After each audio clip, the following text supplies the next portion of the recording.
Anand audio ಅವರು ಈ ಒಂದು ಸಾಂಗನ್ನ ಪರ್ಚೇಸ್ ಮಾಡಿದ್ದಾರೆ.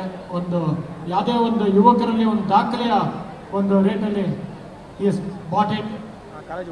ಇತ್ತೀಚಿನ ದಿನಗಳಲ್ಲಿ ಯಾವುದೇ ಒಂದು ಯುವ ನಟನ ಮತ್ತು ನಟಿಯ ಒಂದು ಸಿನಿಮಾದ ಆಡಿಯೋ ರೈಟ್ಸ್ ಯಾವುದು ಈ ರೇಟ್ಗೆ ಆಗಿಲ್ಲ, ಒಂದು ರೆಕಾರ್ಡ್ ರೇಟ್ಗೆ ಸೇಲ್ ಆಗಿದೆ.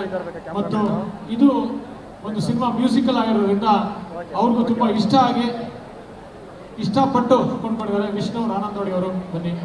ಮತ್ತು ಅವಿನಾಶ್ ಅವರು ಇಲ್ಲಿ ಬಂದಿರೋ ಒಂದು ಕಾರಣ ಏನಂದರೆ, ನನ್ನ ಸ್ನೇಹಿತ, ತುಂಬ ದಿನಗಳ ಒಂದು ಗೆಳೆಯ.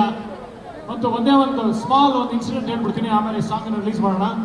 ಅವಿನಾಶ್ ಅವರು ಯಾಕೆ ಬರ್ತಾರೆ ಅಂದರೆ, ನಾನು ಅವಿನಾಶ್ ಅವರು ಒಂದ್ಸತಿ ಐಶ್ವರ್ಯ ಸಿನಿಮಾ, ದೀಪಿಕಾ ಪಡ್ಕೋಣೆ ಮತ್ತು ಉಪೇಂದ್ರ ಅವ್ರ ಸಿನಿಮಾನ ನಾನು ರೇಡಿಯೋ ಮಿರ್ಚಿ ಅವರಿಗೆ ಕೇಳಿಸೋಕ್ಕೆ 2005-06 ಒಂದು CD ತೊಗೊಂಡೋಗಿ ಕೊಟ್ಟೆ ಅವ್ರಿಗೆ.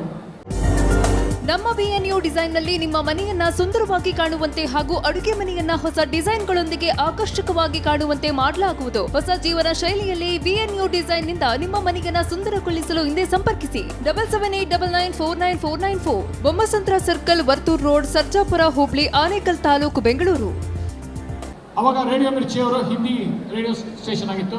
ಎಲ್ಲ ಬೆಂಗಳೂರಿನ ಎಲ್ಲ ರೇಡಿಯೋ ಸ್ಟೇಷನ್ಗಳು ಮತ್ತು ಹಿಂದಿ ಆಗಿತ್ತು, ಕನ್ನಡಗಳ ರೇಡಿಯೋ ಸ್ಟೇಷನ್ ಇರಲಿಲ್ಲ. ಸೊ ಅವಾಗ ಸಾಂಗನ್ನು ಕೇಳಿ ಅವಿನಾಶ್ ಅವ್ರಿಗೆ ತುಂಬ ಇಷ್ಟ ಆಗಿ ಅವರ ಒಂದು ಹೆಡ್ ಜೊತೆ ಮಾತಾಡಿ, ಬಾಂಬೆಯ ರೇಡಿಯೋ ಮಿರ್ಚಿ ಹೆಡ್ ಜೊತೆ ಮಾತಾಡಿ, ಈ ಐಶ್ವರ್ಯ ಸಾಂಗ್ಸ್ ಮೂಲಕ ನಾವು ಯಾಕೆ ರೇಡಿಯೋ ಸ್ಟೇಷನ್ನ ಕನ್ನಡ ಮಾಡಬಾರ್ದು ಅಂದ್ಬಿಟ್ಟು ಸಂಪೂರ್ಣವಾಗಿ ಮೊಟ್ಟ ಮೊದಲ ಬಾರಿಗೆ ಕನ್ನಡ ಸ್ಟೇಷನ್ ಮಾಡಿದ್ರು.